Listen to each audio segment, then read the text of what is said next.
começar, então, a falar um pouco sobre este conteúdo.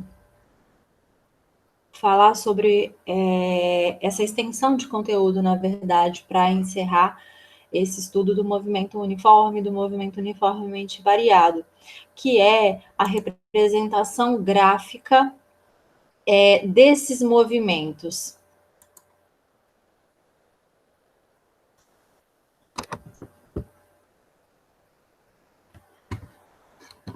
O que é uma representação gráfica? Quando se fala de representação, são formas de apresentar de uma maneira diferente aquele conteúdo.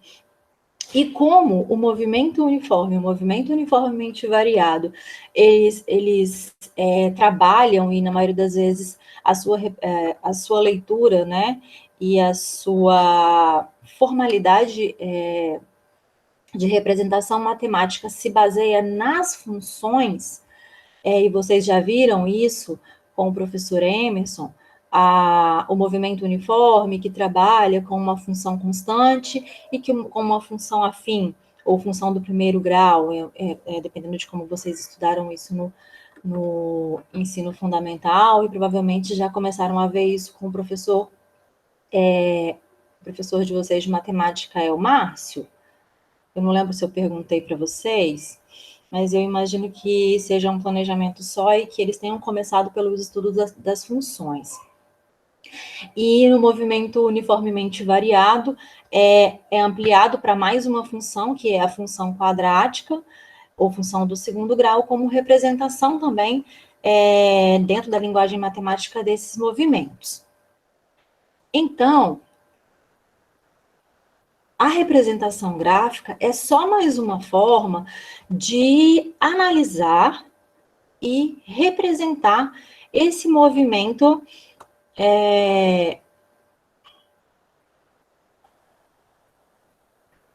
dos objetos estudados na relação da física. Então, antes de falar sobre a representação gráfica, já falando do movimento uniforme ou do movimento variado, eu gostaria simplesmente de lembrar qual é a cara dos gráficos de cada uma das funções. Caso alguém não lembre ou alguém não tenha estudado isso anteriormente, só uma passagem rápida, assim. Então, nós trabalhamos normalmente com a representação gráfica dentro do movimento uniformemente variado, com a representação da função constante, com a representação da função afim e com a representação da função quadrática, principalmente, considerando os dois tipos de movimento, uniforme e uniformemente variado. O que é uma função constante? Uma função constante é aquela onde, independente do valor associado, independente da minha abscissa, minha ordenada, será estabelecida como uma relação constante. O que seria constante? O que eu digo como constante? Eu digo como constante algo que não vai mudar em momento algum. Então, quando eu falo de função constante, e na maioria das vezes para abreviar e não ficar estabelecendo e escrevendo a palavra constante, normalmente a gente abrevia usando CTE como representação para a associação constante.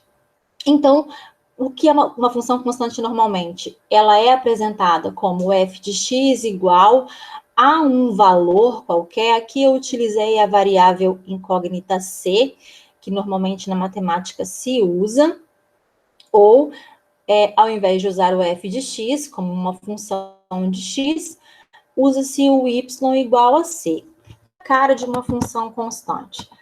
Como exemplo, se eu tenho f de x igual a 2, ou simplesmente y igual a 2, quer dizer que não existirá nenhum valor que se associe a x que vá alterar o meu valor de função. Sendo assim, o gráfico dessa função constante, considerando o eixo cartesiano y e x, será uma reta que corta y em 2, mais associada a qualquer valor que eu tenha possivelmente de x, eu terei pontos sobre essa reta. Seja menos 3, seja mais 3, seja menos 2, seja mais 2, eu terei valores que não serão alterados, e sempre será o valor 2. Mas, professora, e se eu tiver uma função de valor negativo? Como que fica esse gráfico? Bom, se é uma função constante, eu simplesmente tenho a referência para f de x como um valor numérico que não será alterado. Então, se a minha função constante é igual a menos 2, o meu gráfico será caracterizado por uma reta que corta o eixo y em menos 2 e que, independente do valor que eu estabeleça em x, seja 1, 2 ou 3, essa reta não sofrerá alteração. Ela será sempre uma reta paralela ao eixo x. Então, essa é a cara de uma função constante. Ah, mas onde que isso vai ser aplicado lá no movimento uniforme, lá no movimento uniformizado? Esse gráfico será aplicado como representação de grandezas que são grandezas constantes. Por exemplo, no movimento uniforme, o que é constante? Bom, o que é constante no movimento uniforme é a aceleração, que é sempre nula, igual a zero, e a velocidade. Por isso, ele é um movimento uniforme. Então, quando eu pensar no gráfico da velocidade ou pensar no gráfico da aceleração do movimento uniforme, eu vou pensar em um gráfico de uma função constante. Ah, mas lá no movimento uniformemente variado, o que é constante? A velocidade muda. Bom, a velocidade muda, mas a aceleração permanece constante, porque ele é uniformemente variável. Então, a representação gráfica da aceleração em um movimento uniformemente variado vai ser uma função constante. Bom, nós sabemos que nem todas as funções são constantes. Então, considerando uma função afim ou uma função do primeiro grau, qual a cara que tem uma função do primeiro grau? Uma função do primeiro grau, ela tem a representação a nível de função ou equação, como um f de x é uma função que depende de x, onde eu tenho um coeficiente multiplicando o fator x mais uma constante. Ou eu escrevo como f de x, ou simplesmente escrevo como y. Então, a cara de uma função do primeiro grau, ou uma função afim, ela é sempre um valor numérico vezes x, mais ou menos um outro valor numérico. Então, se representa como y igual a a vezes x mais b. Ah, mas por que a e por que b? Confunde com a aceleração isso aqui. Isso aqui é a representação matemática. Normalmente, os livros de matemática trazem essa representação como ax mais b.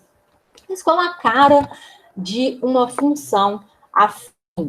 A cara de uma função afim, ela sempre será um valor numérico vezes o fator de referência, que é o x, mais ou menos um outro valor numérico. Eu escolhi como exemplo a função f de x igual a 2x mais 3, ou também y igual a 2x mais 3. Mas como que fica a representação gráfica dessa função? Como que eu vou saber? Bom, essa função, ela vai ter essa representação gráfica. Mas, professora, como que eu vou saber onde que vai estar essa reta, esse gráfico, que é o que está em vermelho dentro do meu eixo cartesiano y e x?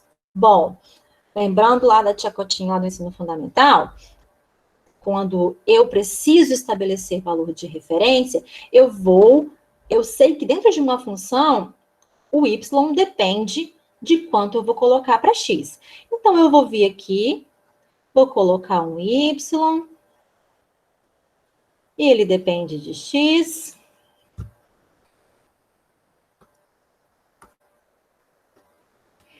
E aí eu vou escolher alguns valores para x. Dentro desse gráfico, eu escolhi menos 1, 0 e mais 1. E como que eu faço para encontrar qual é a referência em y? Eu vou vir aqui e vou substituir o menos 1 no lugar do x, visto que para x eu escolhi menos 1, 0 e mais 1. Vou colocar no lugar do x para encontrar qual vai ser o valor de referência da função. Ou seja, qual será o meu valor de y para o meu valor de x associado. Substituindo aqui na função menos 1 no lugar de x, eu tenho 2 vezes menos 1, menos 2. Menos 2 mais 3 dá mais 1.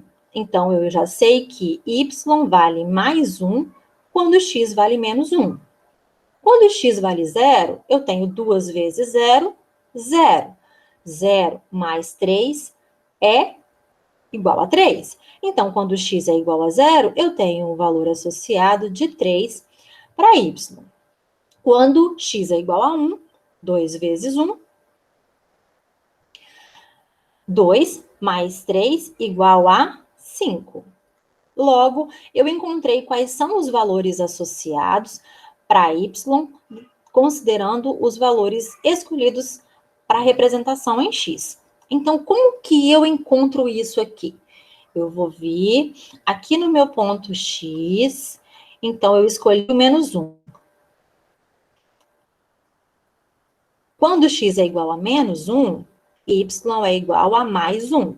Então, eu vou fazer o ponto considerando os dois valores que eu encontrei.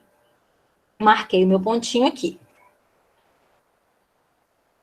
Quando x é igual a 0, y vale 3. Então, eu vou subir aqui no y, encontrei o 3. Marquei o meu outro ponto.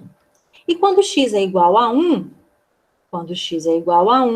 subindo aqui, eu sei que y é igual a 5. Então, eu vou considerar este outro ponto aqui. Vou tentar fazer aqui, nunca ficará reto. Ah, professora, mas eu preciso fazer quantos pontos para estabelecer meu gráfico? Bom,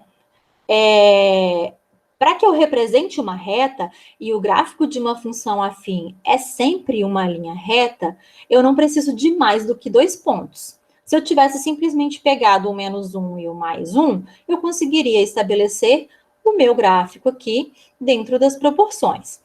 Ah, mas é bom fazer uma a mais? É bom fazer uma a mais, porque dependendo de como estiver a escala dos eixos que você desenhou, pode ser que você não encontrasse, por exemplo, o valor certinho do ponto 3. Vai que você fez um pouquinho para frente aqui, ou um pouquinho para o lado, não se atentou às distâncias entre os valores de x e y, o seu gráfico acaba ficando não fiel à função. Ah, mas é sempre assim? É sempre uma reta desse jeito? Não, depende dos valores que estão na função.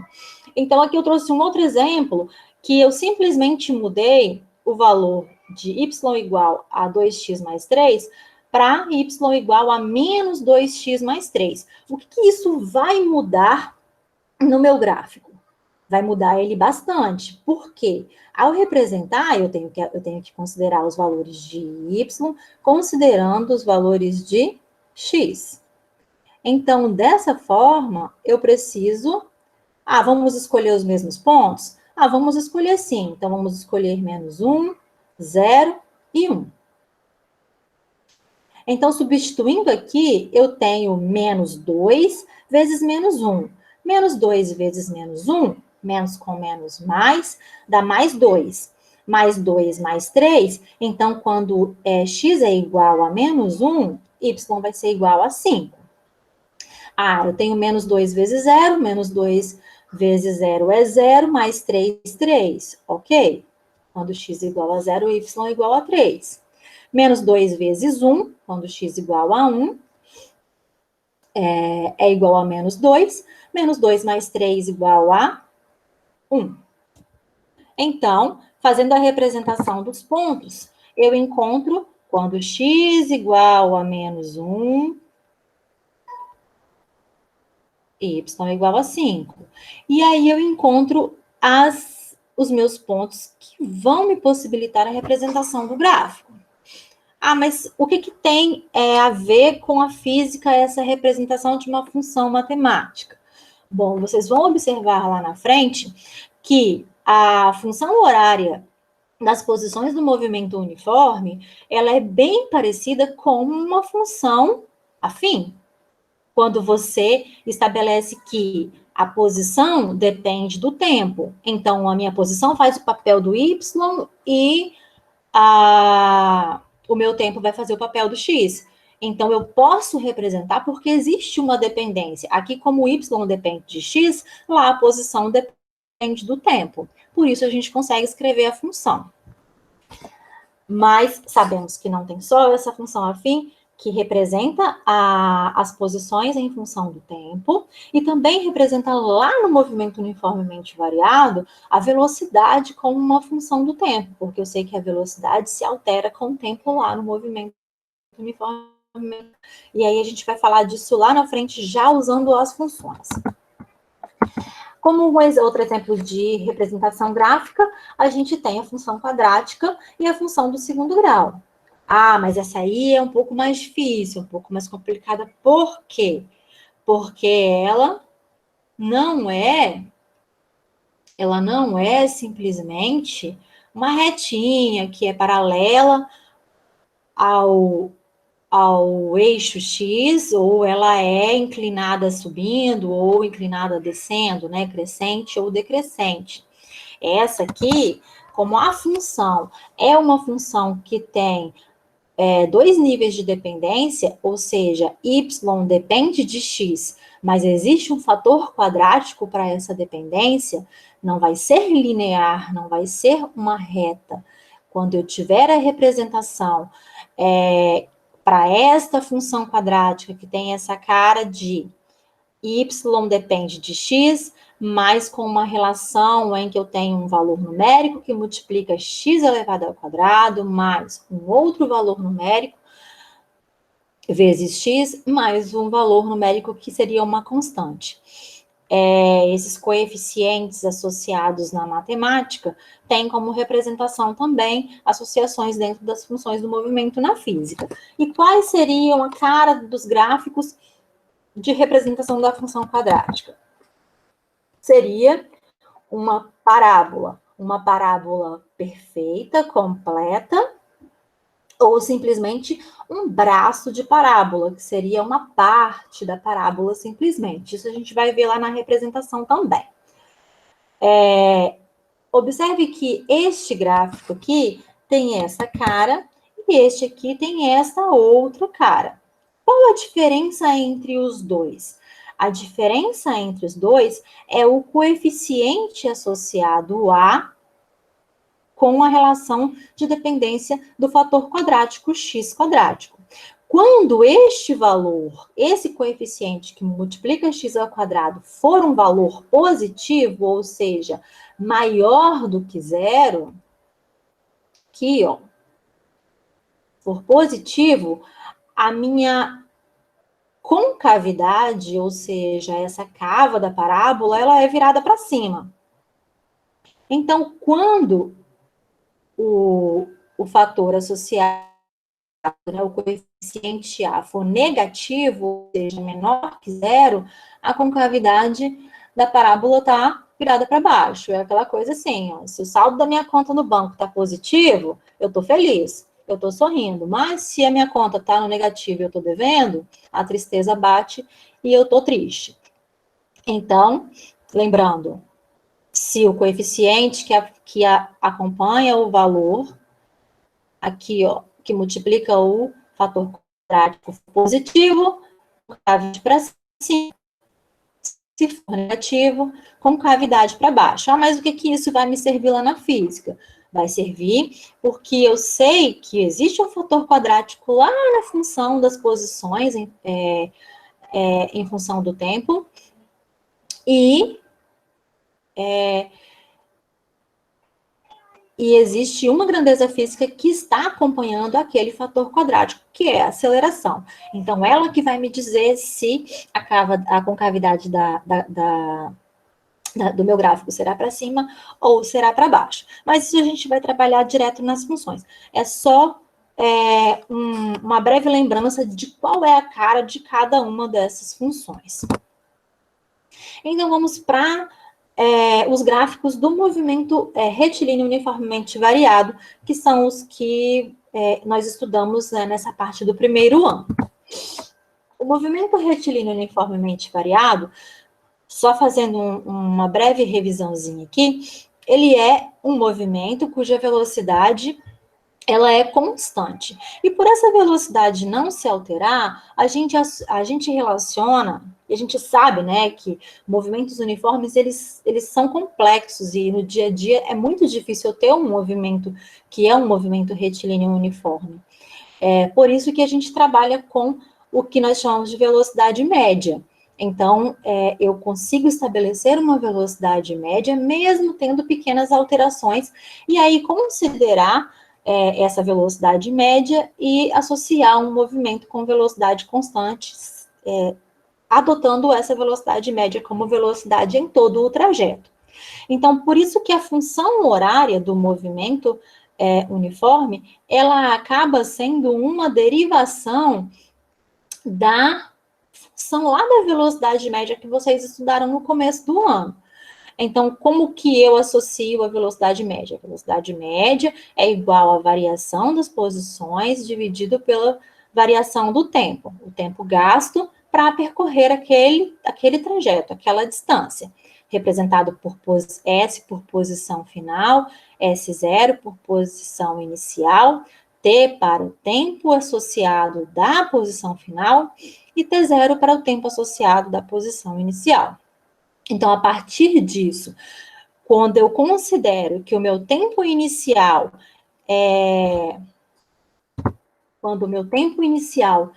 ele é zero, ou seja, o tempo inicial é zero porque eu comecei a marcar o meu tempo a partir do momento que eu comecei a observar o movimento da onde ele partiu, né? Da onde ele passou.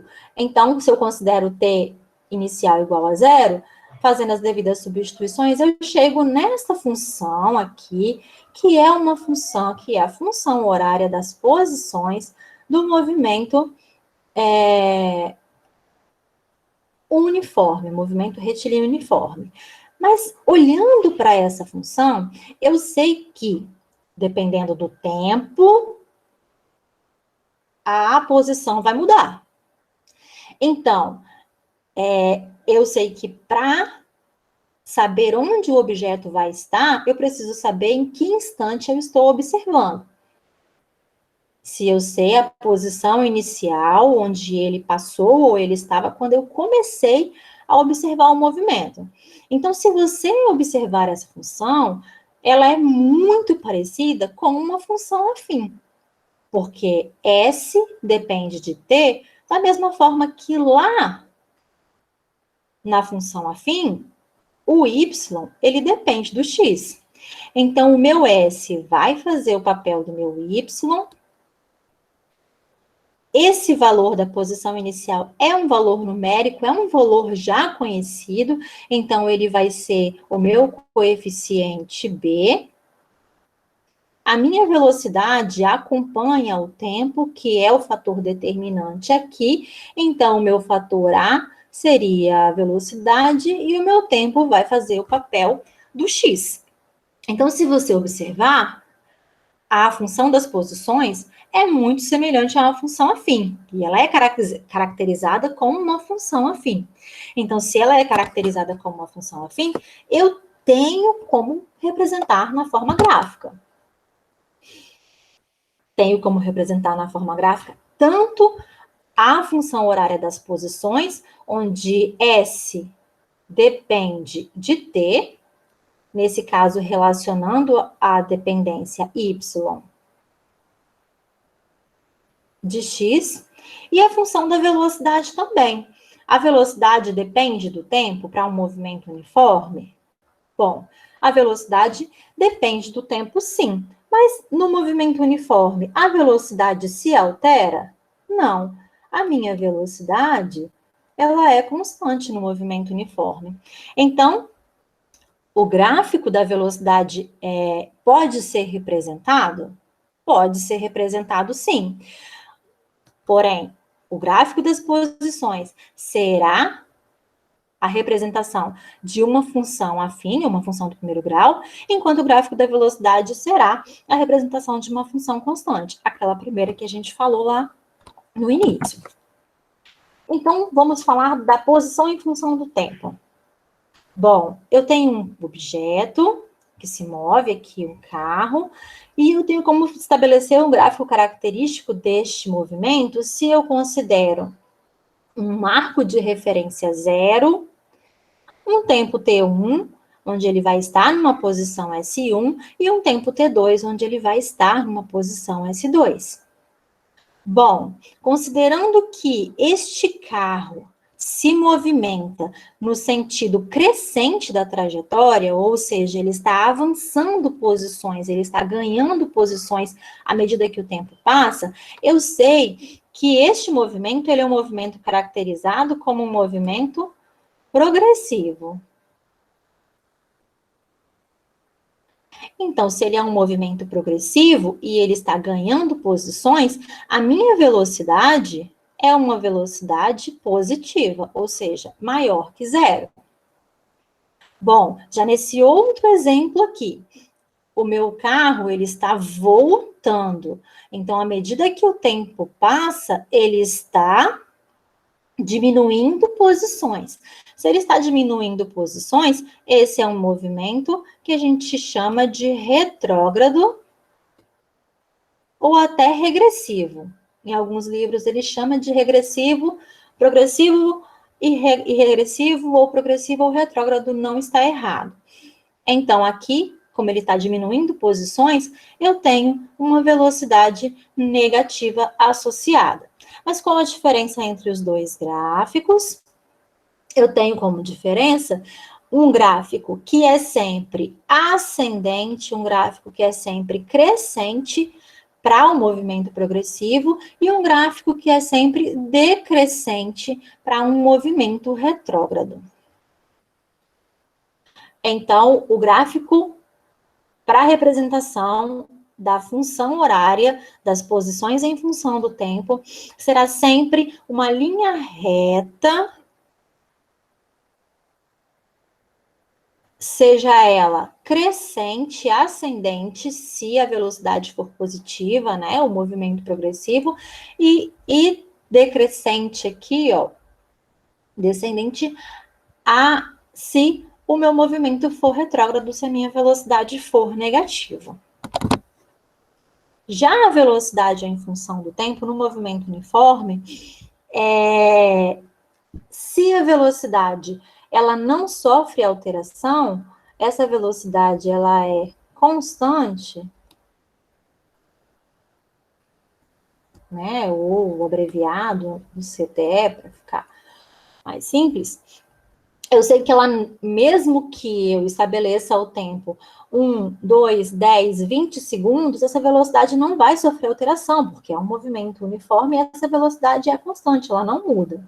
Então, a representação gráfica dessa função será sempre uma reta paralela ao eixo, que é o eixo característico representativo. Mas, professora, por que esse diagrama ele não está completo? Bom, eu sei que lá na matemática a gente trabalha com os eixos y, vou tentar fazer mais retinho aqui, e o eixo x.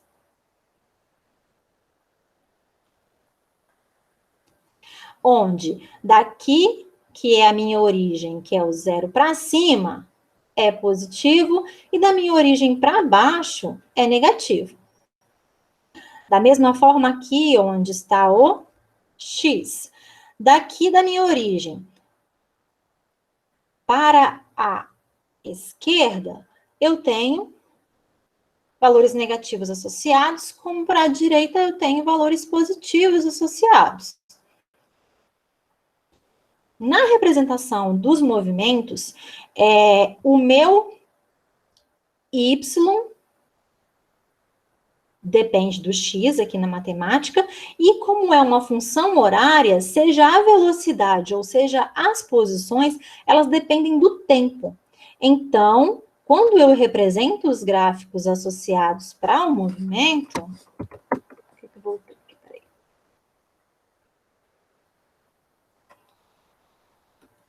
quando eu represento os gráficos para os movimentos, eu tenho que considerar os eixos. Então, se é a posição que tem dependência do tempo, e é a posição ou a velocidade que está sendo representada como y, então, nesse eixo que é o y, eu vou colocar a minha posição ou a minha velocidade. Eles dependem do tempo, né, que vai estar aqui no lugar de x. Mas, existe tempo negativo? Não, não existe tempo negativo. Então, se não existe tempo negativo, faz sentido eu representar essa parte do gráfico? Não, não faz sentido eu representar essa parte do gráfico, porque eu sempre começo a marcar o tempo e eu considero sempre que o início da minha marcação de tempo é o zero. Então, essa parte que representa na matemática o eixo negativo para valores de x, normalmente nos gráficos associados de movimento não são representados. Então, vocês vão sempre observar que a cara dos gráficos vai ser sempre um eixo, y tendo positivo e negativo, e aqui eu vou colocar qual é a variável que está dependendo do valor associado aqui, e o eixo, que é esse, se for de dependência do tempo, ele vai ser assim, ó, curtinho, sem a parte de referência do valor negativo para o eixo x. Então, o movimento uniforme, movimento retilíneo uniforme, gráficos das posições em função do tempo, retas inclinadas, e a inclinação depende da velocidade ser positiva ou negativa, e o gráfico da velocidade, por não sofrer alteração, né, no movimento uniforme, e ter um valor constante, serão sempre gráficos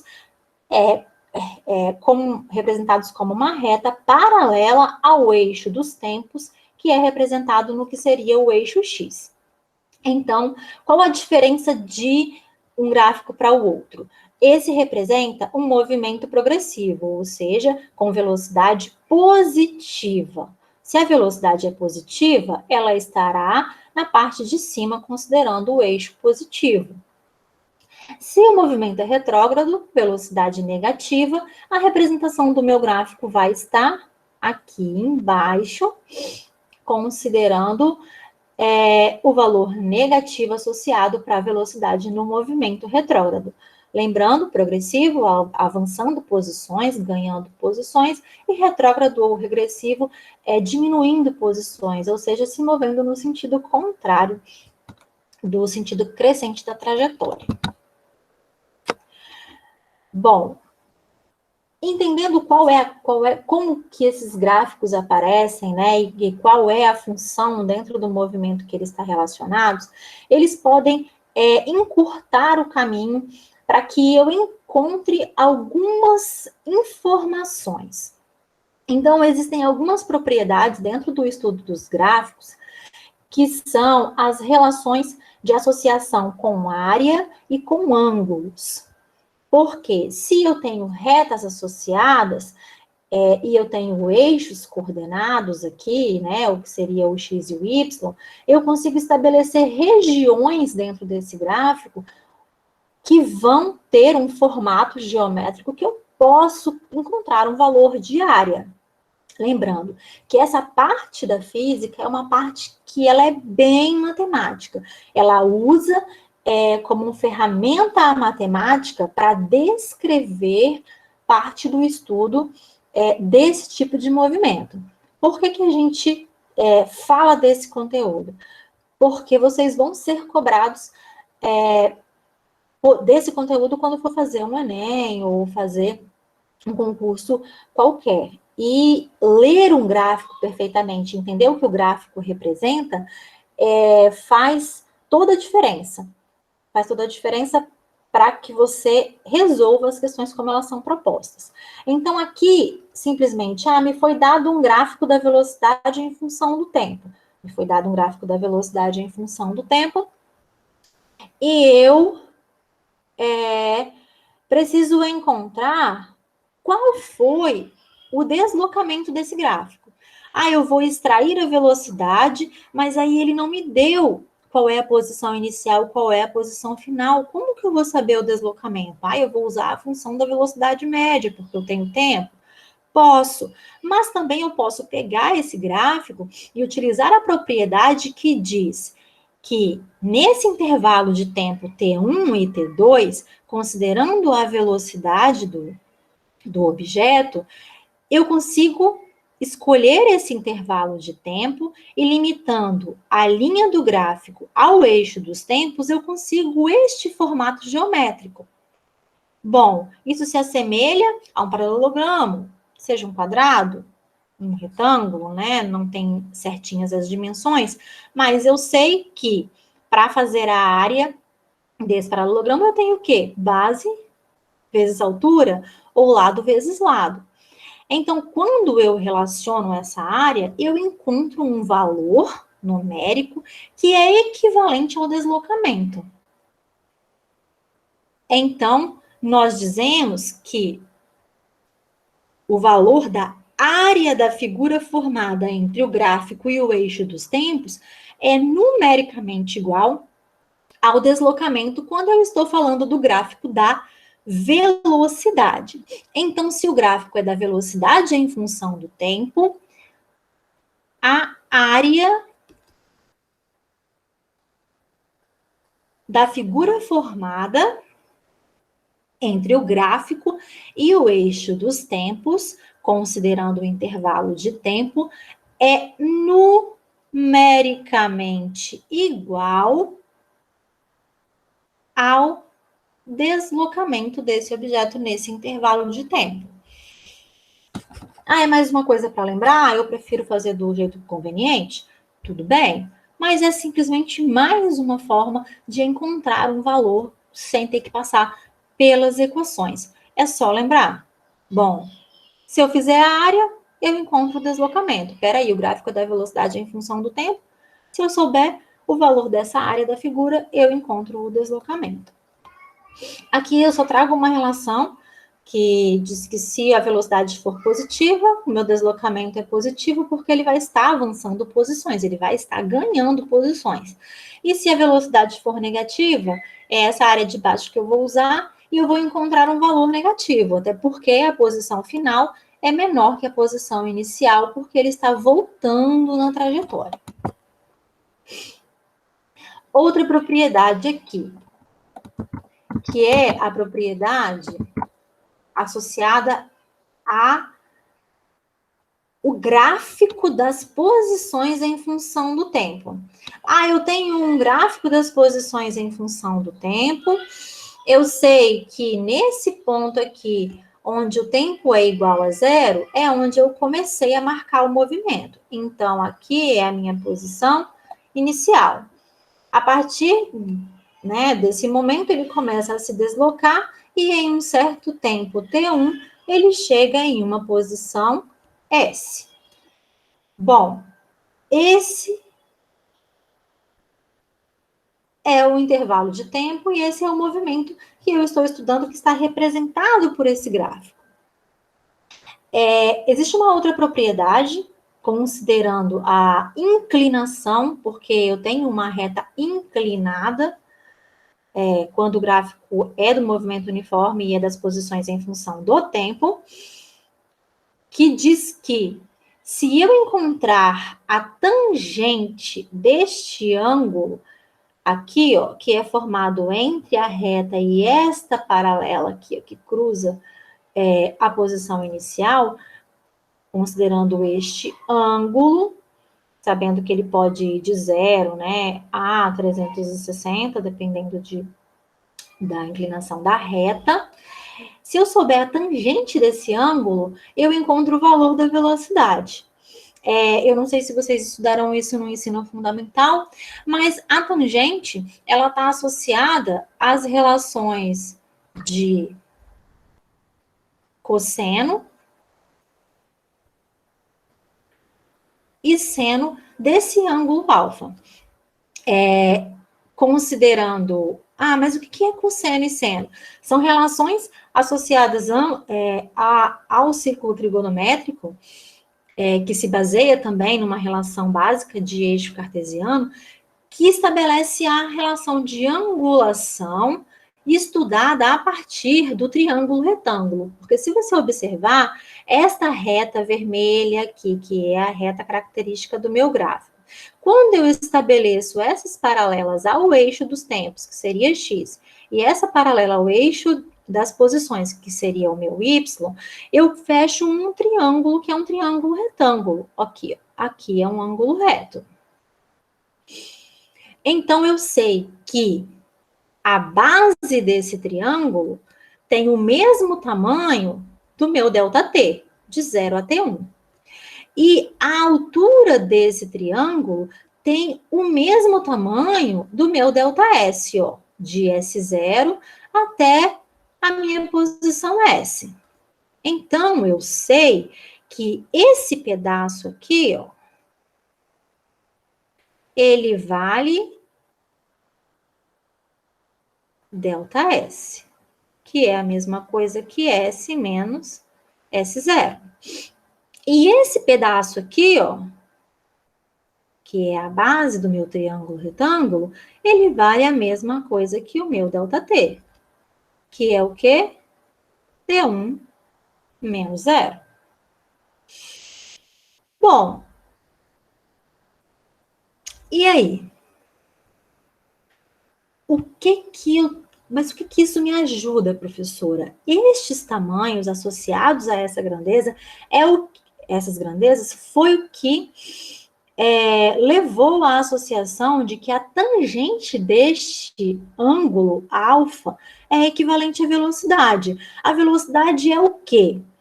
É ΔS sobre ΔT, correto? Então, se a velocidade ela pode ser escrita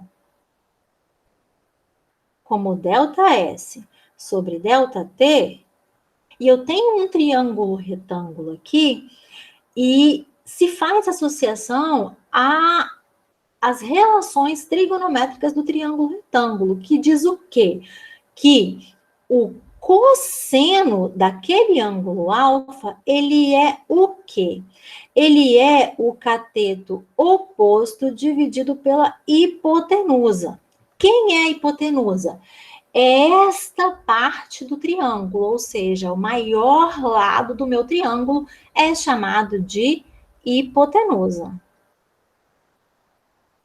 O que é o cateto oposto? Cateto são os lados do meu triângulo que não são a hipotenusa. Então, o cateto oposto, o cosseno aqui, ó, erro da professora. O cosseno não é o cateto oposto, o cosseno é o cateto adjacente. Me desculpem, eu fiz uma confusão aqui. Deixa eu apagar.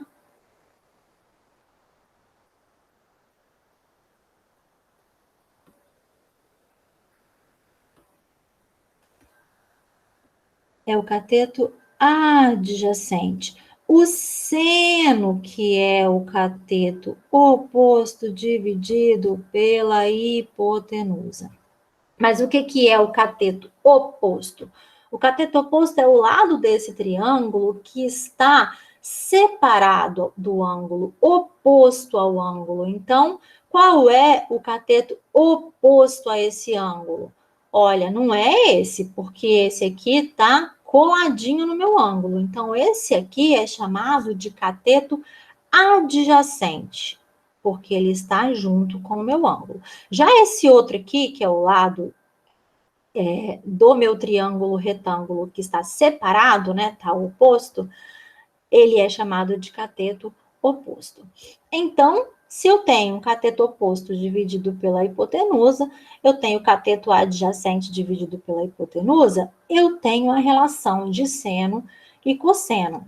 Mas existe dentro dessa relação trigonométrica também a relação que é chamada de tangente do ângulo alfa, que é simplesmente o seno do ângulo alfa dividido pelo cosseno do ângulo alfa. Dessa forma, eu consigo encontrar aqui, ó, as relações. Porque quem é o meu cateto oposto dividido pela... Quem é meu seno? Meu seno é o meu cateto oposto dividido pela hipotenusa. Quem é a minha tangente? A minha tangente é o meu cateto, meu cosseno. Meu cosseno é o meu cateto adjacente dividido pela hipotenusa. Então, por uma relação matemática simples, eu vou simplificar aqui. E vai sobrar quem? Vai sobrar que a tangente, ela é igual ao cateto oposto dividido pelo cateto adjacente. Ficou apertadinho aqui, né? Deixa eu voltar aqui.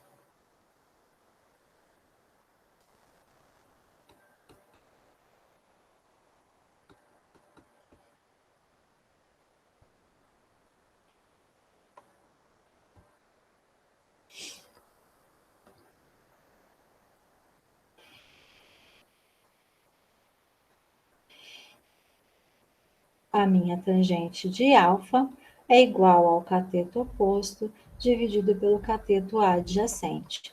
Mas quem é o meu cateto oposto? O meu cateto oposto é este lado do triângulo e ele tem o mesmo tamanho de ΔS. Quem é o meu cateto adjacente? Ele é esse aqui e ele tem o mesmo tamanho do ΔT. Então, quando se faz a associação, eu tenho aqui, ó, o cateto oposto, ele tem o mesmo valor numérico de ΔS. E o meu cateto adjacente tem o mesmo valor numérico de ΔT. Por isso se faz a associação de que a tangente do ângulo me dá o valor numérico da velocidade. Esse aqui. Vamos fazer um exemplozinho bem básico.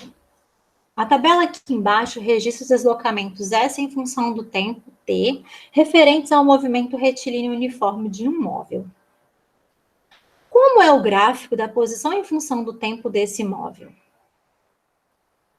Qual a velocidade do móvel? Então, vamos pensar. Ele quer que eu represente este gráfico das posições, da posição em função do tempo. Bom, se é um movimento retilíneo uniforme, eu sei que o gráfico das posições, ele vai ser uma reta.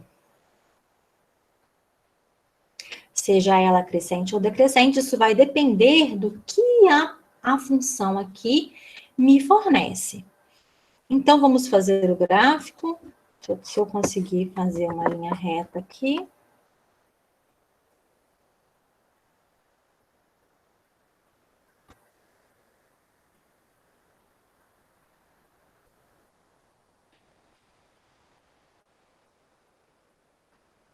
Nunca vai ficar reto, mas vai ficar assim mesmo. Aqui seria o meu eixo das posições. E aqui vai ficar o meu eixo dos tempos. Então, vamos lá. Observe que o eixo dos tempos está marcado 0, 2, 5 e 9. Então, de 0, eu vou marcar aqui o 2,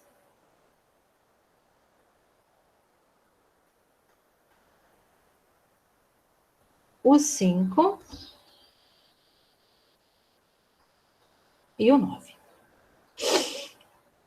Considerando os valores associados, eu sei que no tempo zero, a posição é zero, ou seja, quando t é igual a zero, a posição é zero.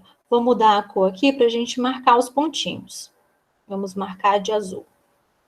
Então, quando o tempo vale zero, a posição vale zero também. Quando o tempo vale 2, a minha posição vale 6. Vou fazer aqui, ficou pequeno o eixo de cima, vai ficar meio desproporcional o meu gráfico. Mas vamos lá. Então, eu tenho 6 aqui, vou chamar aqui de 6. Vou chamar aqui de 15.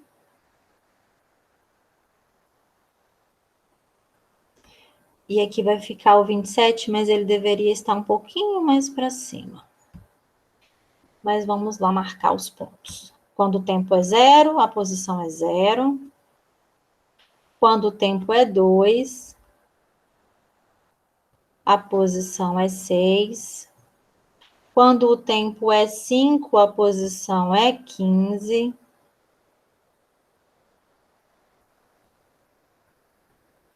Eu precisaria marcar este outro ponto aqui para encontrar o gráfico? Não necessariamente, porque eu já tenho 3 pontos aqui e eu consigo perfeitamente representar a linha reta, que começa aqui em zero e vai cortar esses pontos aqui, que deveria ser uma linha reta, mas a professora não consegue fazer a linha reta. E no editor de texto aqui do PowerPoint, ele não me permite utilizar o recurso reta.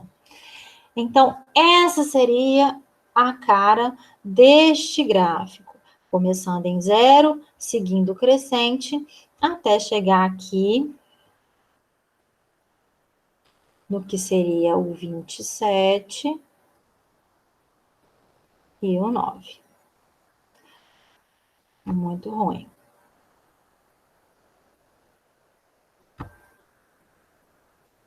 Eu deveria ter cortado todos os pontos, a professora não consegue fazer a reta. Mas vamos lá, a gente dá aquela engordadinha no ponto aqui e dá certo.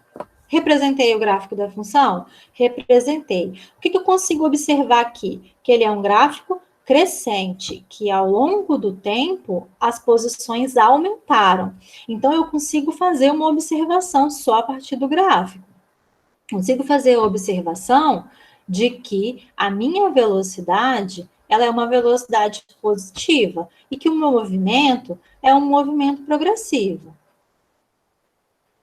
Ou seja, é possível encontrar a velocidade desse móvel? Claro que é possível encontrar a velocidade desse móvel. Ah, professora, eu vou usar a relação da tangente? Ah, se você prefere, tudo bem. Mas você pode utilizar as relações da velocidade como uma relação do deslocamento em função do tempo. Essa velocidade vai ser igual ao quê? Eu vou usar a posição 27 menos a posição 0, que é dada aqui como a posição inicial e a posição final. E vou usar também o tempo final menos o tempo inicial. Então, essa velocidade vai ser 27 dividido por 9, que me dá 3 metros por segundo. Um problema simples, mas que tem a relação de representação gráfica. Já esse outro exemplo aqui de número 2 é um gráfico que representa as posições de um móvel em função do tempo. Ou seja, aqui eu tenho o gráfico começando na posição 2, avançando e aumentando as posições, e quando o tempo é igual a 1, ele já está aqui na posição 5, e quando o tempo aqui é igual a 2, ele vai estar aqui, que é relativo à posição 8 metros. Quer saber qual é a velocidade desse móvel? Difícil? Não, não é difícil, porque eu tenho da onde ele saiu, onde ele parou, quanto ele andou Aqui eu consigo observar qual é a posição inicial e qual é a posição final. Consigo observar também qual é o tempo inicial aqui, que é 0, e o meu tempo final, que eu estou considerando lá, que é 2 segundos. Só substituir também na relação de velocidade, que V é igual a S menos S0 dividido por T menos T0.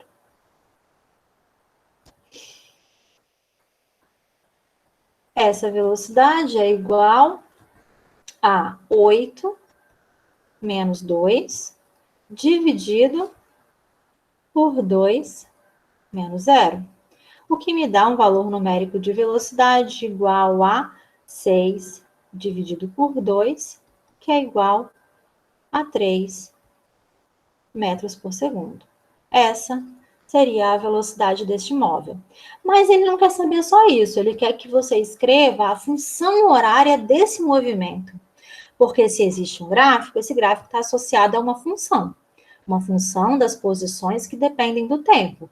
E nós sabemos que a função horária tem a cara de S igual a S0 mais V vezes T. Como que eu encontro esta função? Bom, a função tem que ter o S e tem que ter o T, porque senão não é uma função representativa. Sempre que se pedir a função horária, eu preciso deixar a variável S e preciso deixar a variável T. Eu só preciso descobrir quem é o valor de S0 e quem é o valor de V. Então, quem é o valor de S0? Bom, S0 é a posição quando o tempo é 0. Então, quando o tempo é 0, é só vir aqui no gráfico e olhar. A posição inicial sempre será o ponto que vai estar sobre a reta do eixo das posições. Aqui, ó. Então, quando o tempo é 0, eu tenho este ponto que é em cima do eixo. Logo, eu vou utilizar essa posição, esse valor numérico aqui como representação da posição inicial. Ou seja, a posição inicial é 2. E a velocidade vale 3, porque eu já descobri anteriormente. Então, qual é a função horária desse movimento? A função horária desse movimento é S igual a 2 mais 3 vezes T. Simples assim.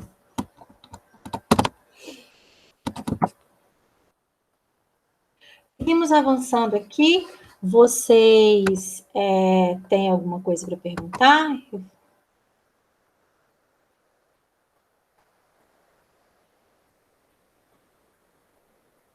Alguma dúvida? Ninguém falou nada? Vocês estão aí ainda?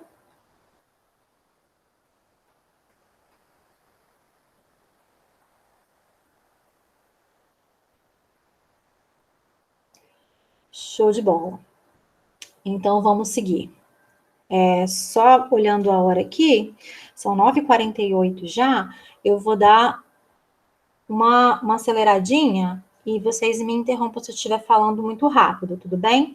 Porque minha previsão era ir com vocês até as 10, mas a gente acabou esperando uns 10 minutinhos o pessoal entrar, eu vou precisar avançar uns 10 minutinhos também até umas 10h10, tudo bem? Para falar sobre as relações do movimento uniformemente variado e das relações quadráticas. Então, vamos voltar lá para a apresentação.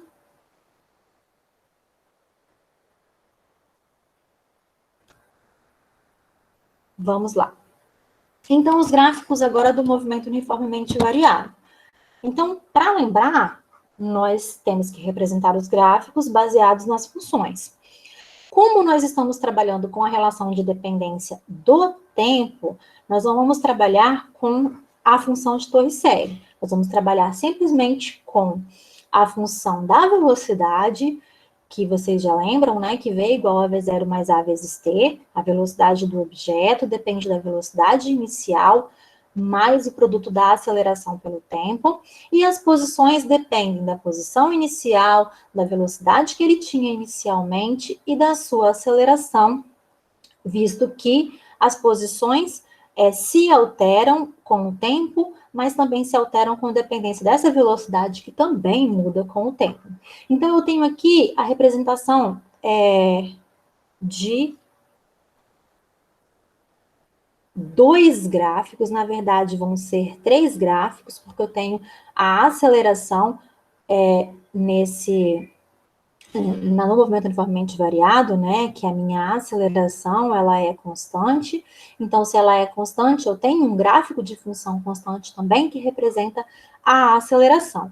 Então, aqui eu vou ter um gráfico, que é o gráfico das posições como uma função do tempo, e aqui eu vou ter um gráfico, que é o das velocidades como uma função do tempo.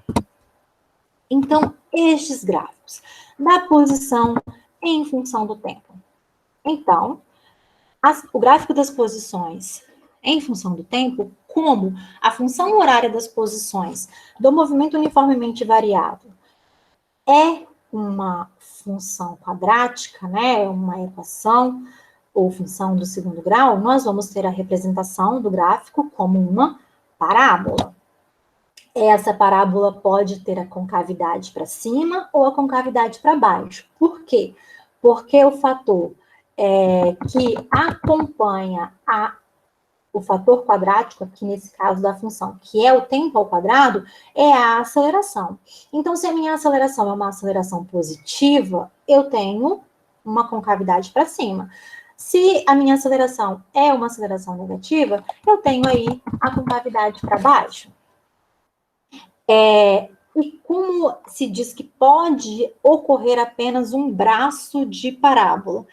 O que é isso? Um braço de parábola. Um braço de parábola, ele acontece quando o objeto parte do repouso normalmente. Então, eu tenho a posição inicial no instante inicial, com uma velocidade nula, mas isso a gente vai ver ao longo dos exercícios, dos exemplos que a gente vai fazer. Tudo bem? Então, vamos lá. Nessa função, eu tenho que a posição depende da posição inicial, da velocidade vezes o tempo, mais a aceleração vezes o tempo ao quadrado, é dividido por 2. É aquela função grande lá, a função quadrática do sorvetão meio atrapalhado, aí, como alguns dizem. Então, vamos lá. Para fazer esse gráfico, eu preciso representar o eixo, que seria o eixo Y, como posições, e o eixo que seria o eixo X como tempo. Ótimo. Tenho a base? A minha concavidade é para cima, a minha aceleração está positiva. Beleza. Onde a reta toca o eixo, que é aqui, eu tenho a minha posição inicial. Então, observe que se essa é a posição inicial, esse objeto ele está se deslocando para baixo. Então, quer dizer que ele está diminuindo as suas posições, até chegar no que seria a posição zero. Ok? E aí, o que acontece? Ele está diminuindo as posições, até chegar nesse ponto aqui, que a gente chama que é o de vértice da parábola. E o que acontece aqui? Ele deixou de diminuir posições e vai passar a aumentar posições novamente. Então, se ele está diminuindo posições aqui, ó, a minha velocidade é uma velocidade negativa, o meu movimento seria um movimento retrógrado. Se aqui ele passa a aumentar posições novamente,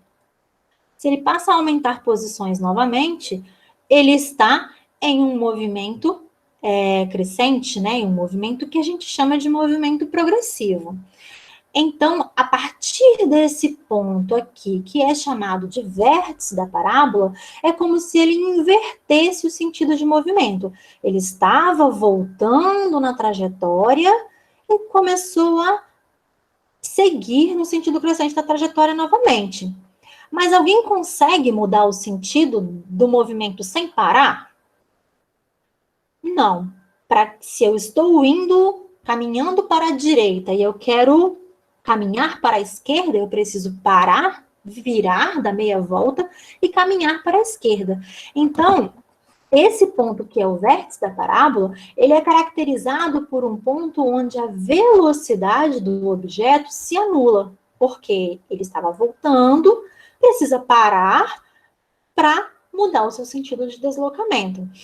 Então, são pontos que você analisa olhando o gráfico, que são informações que você já pode dar sem passar por simplesmente uma função ou fazer qualquer conta. Se você sabe qual é o valor a relação, né, o tempo associado para o vértice, a posição onde você está no vértice, você sabe que naquele lugar e naquele momento, né, naquele tempo, a velocidade ela é igual a zero. Da mesma maneira, né, de maneira análoga, a gente tem a representação quando a aceleração ela é uma aceleração negativa, ou seja, a concavidade da parábola ela está aqui para baixo. Então, o ponto onde a parábola toca o eixo das posições vai ser a minha posição inicial. E aqui vocês podem observar que se a posição inicial é essa, e o gráfico ele está aqui crescendo, ele está ganhando posições até chegar aqui. Então, quer dizer que nesse primeiro trecho, a minha velocidade é positiva, o movimento é progressivo, e aqui a minha velocidade é negativa a partir desse ponto, que é o vértice da parábola, ou seja, ele inverteu o movimento e ele tem a velocidade nula. Então, o movimento é progressivo, e aqui o movimento ele é retrógrado. Mas existe outra classificação no movimento que é uniformemente variado, quer dizer se o movimento ele é acelerado ou se ele é retardado, né? Então, como que a gente analisa isso aqui? Então, se a concavidade está para baixo, quer dizer que a minha aceleração ela é negativa. Então, aqui eu tenho um movimento que é um movimento progressivo, e aqui é um movimento que é um movimento retrógrado. Mas, se a velocidade e a aceleração possuem o mesmo sinal, ou seja, eu tenho uma velocidade positiva e uma aceleração positiva, o meu movimento ele é acelerado. Mas se o sinal da velocidade e da aceleração forem diferentes, aí o meu movimento é retardado. Então, como que eu classifico o movimento nesse primeiro trecho até chegar no vértice? O meu movimento é classificado nesse primeiro trecho até chegar no vértice como progressivo, mas a velocidade é positiva e a aceleração é negativa. Ele é progressivo, retardado. Enquanto nesse outro trecho, ele é um movimento retrógrado acelerado. Ou seja, daqui ele precisou frear para parar, né? Que ninguém diminui, chega a velocidade zero sem diminuir a sua velocidade, sem frear. Já daqui, para se mover novamente, ele precisou acelerar e ganhar velocidade. Então, aqui eu tenho um movimento acelerado, mesmo que ele esteja voltando na trajetória. Tudo bem? A gente pratica um pouquinho mais fazendo outros exercícios aí. O gráfico da velocidade como função do tempo. Vamos lembrar da função da velocidade? A função da velocidade, ela é V igual a V0 mais A vezes T. E isso aqui é muito parecido lá com a minha função afim. Não é isso? Onde eu tenho y igual a b mais a vezes x. E o gráfico de uma função afim, ele é uma reta. Então,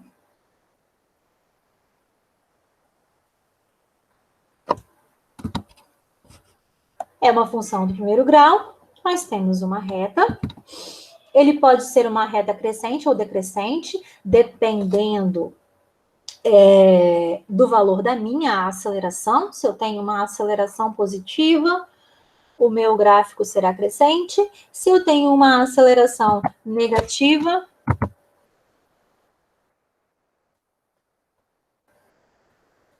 o meu gráfico será decrescente. Então, vamos lá. Para a função V igual a V0 mais A vezes T, o eixo Y representa a variável velocidade, o eixo X representa a variável tempo. Eu já tenho a minha base, lembrando que a origem aqui é igual a zero, não tem para cá porque não tem tempo negativo, e aí a gente vai representar as velocidades. Vamos lá.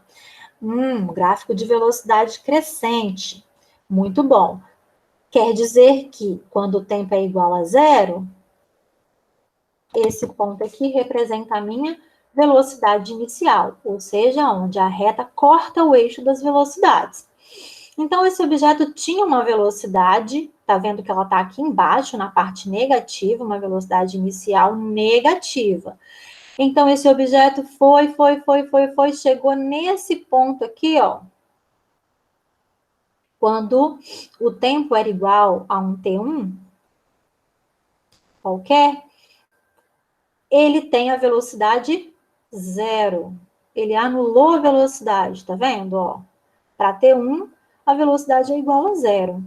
E aí, o que acontece? Esse movimento continua até chegar nesse outro tempo aqui, que está associado a uma velocidade V. Mas, se esse é o eixo que representa a velocidade, do zero para baixo, eu tenho uma velocidade negativa. E do zero para cima, eu tenho uma velocidade positiva. Se a velocidade é negativa, o meu movimento, ele é o quê? Se a velocidade é negativa, o meu movimento, ele é retrógrado. Se a minha velocidade é positiva, o meu movimento, ele é progressivo. Mas, professor, e esse ponto onde a velocidade é nula? Ora, a velocidade é nula. Como é que eu classifico esse movimento? O objeto está parado. E aqui dá para saber se a velocidade é nula, onde seria o vértice daquela parábola lá do gráfico das posições, né? Do movimento uniformemente variado. Então, aqui, se a reta ela é crescente, lembra que eu falei? A minha aceleração ela é maior que zero, ou seja, ela é positiva. Se a minha aceleração é positiva, como é que eu classifico o movimento entre acelerado e retardado?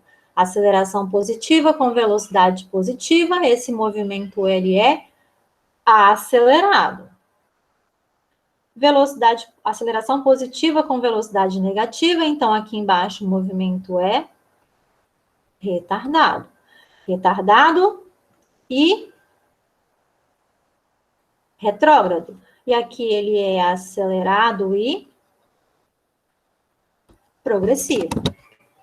De 0 até T, o movimento é retrógrado e retardado. Aqui, ó, de 0 até chegar no T, que é o que está na parte de baixo. E de T até T1, o movimento é progressivo e acelerado, que é onde a parte do gráfico aqui está na parte de cima do meu eixo representativo das velocidades. De maneira análoga, agora a gente vai fazer um gráfico que é um gráfico para uma aceleração negativa, que é um gráfico decrescente. Simples assim.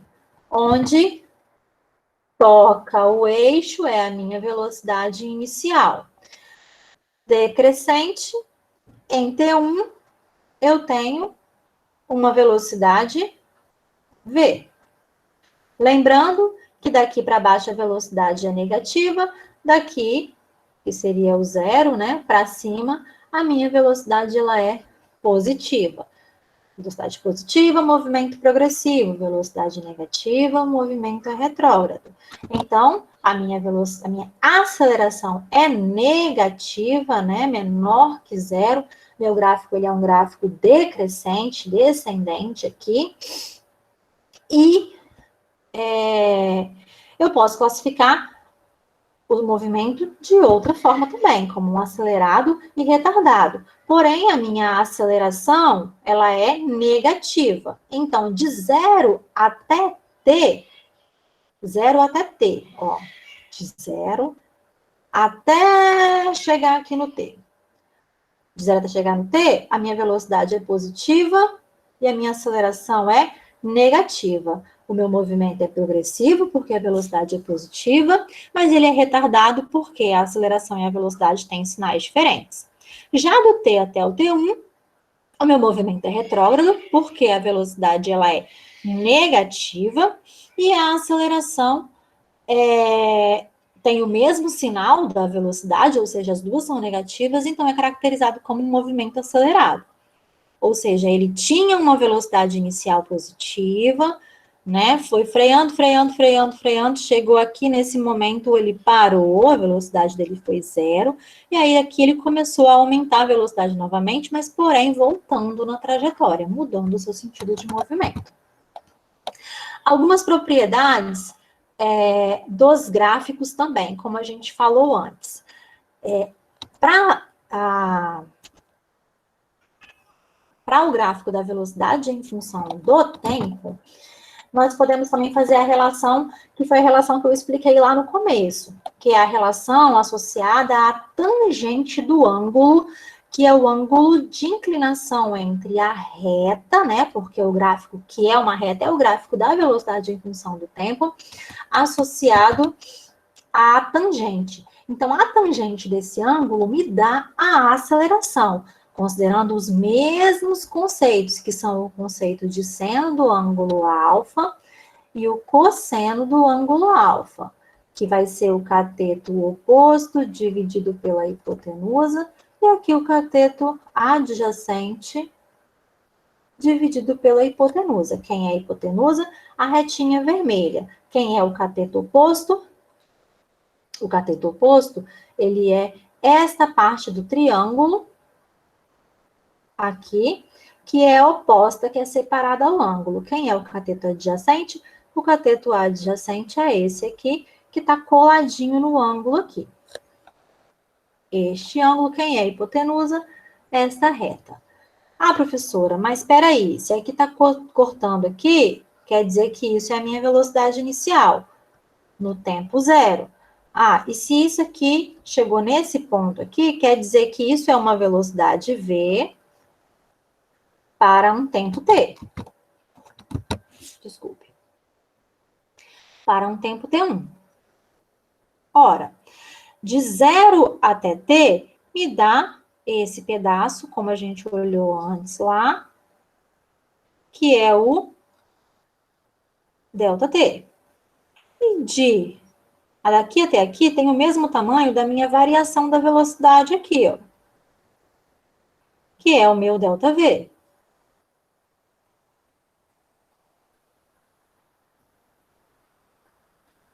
Eu sei que a aceleração é ΔV sobre ΔT. Mas também sei que a tangente é igual ao seno de alfa dividido pelo cosseno de alfa. Logo, a tangente do ângulo alfa vai ser igual ao cateto oposto dividido pelo cateto adjacente. Logo, a tangente do ângulo alfa equivale ao mesmo tamanho de ΔV dividido pelo cateto adjacente, que tem o mesmo tamanho do meu ΔT. E aí a gente tem a relação de associação com a tangente e a aceleração. Lembrando que eu encontro valores que são valores numericamente equivalentes, ok? É numericamente igual. Os valores, eles coincidem. Ah, mas lá no movimento uniforme tinha a propriedade de achar o deslocamento ΔS considerando a área formada entre a reta, né, o gráfico, e o eixo do tempo. Daqui também funciona? No movimento uniformemente variado também funciona? Funciona. Lembrando que aqui é a minha velocidade inicial. Aqui, deixa eu tentar fazer um pontilhado aqui que eu não fiz. Tortaço. É a minha velocidade final. E aqui seria o meu tempo T1, considerando o começo como tempo zero. Observe aqui que a área formada, nesse caso, é a área de um trapézio. Ah, professor, eu vou ter que fazer aquela equação para a área do trapézio? Se você optar por achar o deslocamento utilizando a área do gráfico da velocidade em função do tempo, sim, você vai ter que utilizar a relação da área de um trapézio. Ah, mas se o gráfico for só um triângulo? Ah, se ele for só um triângulo, tudo bem, você vai usar a equação do triângulo. Professor, eu posso dividir aqui e fazer, não lembro da equação da área do trapézio. Eu posso fazer a área desse retângulo de baixo e somar com a área desse triângulo de cima, porque a equação da área do triângulo e do retângulo eu lembro. Pode, perfeitamente. É só você lembrar que existe um deslocamento somado ao outro. Mas isso é feito quando ele simplifica a resolução do problema. Você não precisa resolver sempre usando dessa forma, caso o problema te peça para achar o deslocamento. É só uma forma mais simples de achar o deslocamento se você tiver o gráfico, para você não precisar ficar substituindo valores na função horária, aquela função horária lá das posições, ou então substituindo na equação de Torricelli os valores de velocidade e de aceleração, para encontrar qual é o deslocamento ΔS. Isso normalmente é feito como uma forma de facilitar a resolução dos problemas, tá bom? E lembrando que essa área é numericamente igual ao deslocamento, porque nós estamos falando de grandezas completamente distintas, né? Área e deslocamento são coisas completamente diferentes. Então, esses valores coincidem considerando a estrutura do gráfico que é apresentado. Então, aqui eu vou encontrar o deslocamento se eu fizer a área da figura. Então, qual é a equação que é utilizada para a área de um trapézio? A área de um trapézio é o quê? Base maior mais base menor vezes a altura dividido por 2. Quem é a base maior do trapézio? A base maior do trapézio é essa aqui, ó. A base maior. Quem é a base menor do trapézio? É essa aqui. Quem é a altura do trapézio? É isso aqui. Como é que eu descubro esses valores? Fazendo a base maior, ela tem o valor do quê? Que tem o mesmo tamanho de 0 até a velocidade v. A base menor, de 0 até a velocidade v0, velocidade inicial. Qual é o tamanho da altura? O tamanho da altura é o tempo aqui, ó, de 0 até o tempo associado. Então, para encontrar esses valores, basta verificar o valor que aparece no gráfico, tudo bem?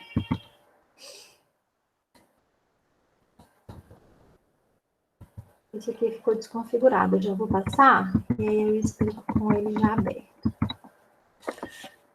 Aqui eu tenho simplesmente o gráfico da aceleração em função do tempo, lembrando que no movimento uniformemente variado, a aceleração ela é constante.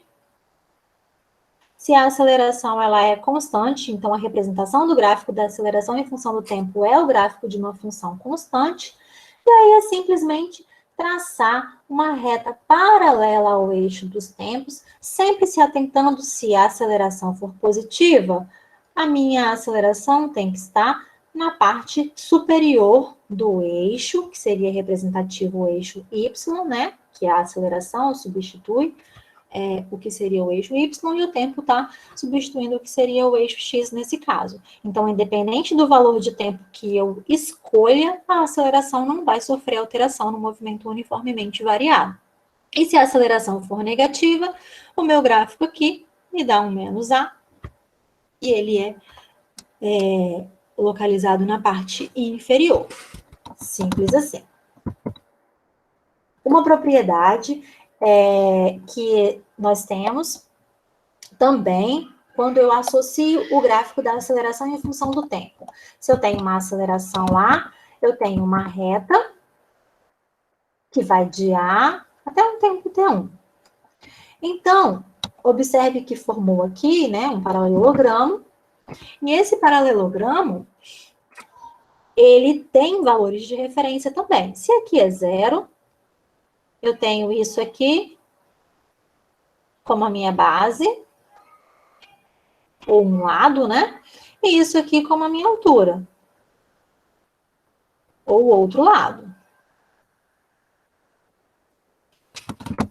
Então, se eu faço a área da figura formada entre o gráfico e o eixo dos tempos, num gráfico da aceleração em função do tempo, eu vou ter o valor equivalente ao valor da variação da velocidade nesse intervalo de tempo. Ah, professora, e se estivesse aqui na frente em um tempo T2? Bom, meu gráfico ele teria crescido aqui para frente até chegar no T2 e a minha área seria maior. Logo, a minha aceleração também seria uma aceleração maior. Então, nós temos que a área formada pelo gráfico da aceleração em função do tempo aqui, ele vai ser numericamente igual à variação da velocidade nesse sistema. Se você observar, essa base, ela é equivalente ao delta t, enquanto a altura, ela vai ser equivalente à aceleração A. Como que eu encontro a aceleração? Da onde que saiu essa relação da área? Sempre vai ser uma reta paralela ao eixo do tempo. Então, sempre vai ser a área de um paralelogramo, que vai ser o quê? Base vezes altura, ou seja, lado vezes lado. Então, a aceleração, ela é o quê? Ela é a variação da velocidade dividido pela variação do tempo. Então, se a minha base é o ΔT, tem o mesmo valor do ΔT, e a minha altura tem o mesmo valor do meu A, então eu sei que ΔV é igual a A vezes ΔT, que, por associação, nós temos aqui, ó, se A está associado à altura e se ΔT está associado à base, como referência, né, na representação da figura, então eu tenho que a área, ela é equivalente em número, ou seja, numericamente igual à variação da velocidade. Tudo bem? Aqui eu tenho um exemplozinho. Deixa eu até olhar o tempo aqui, eu tô sem relógio.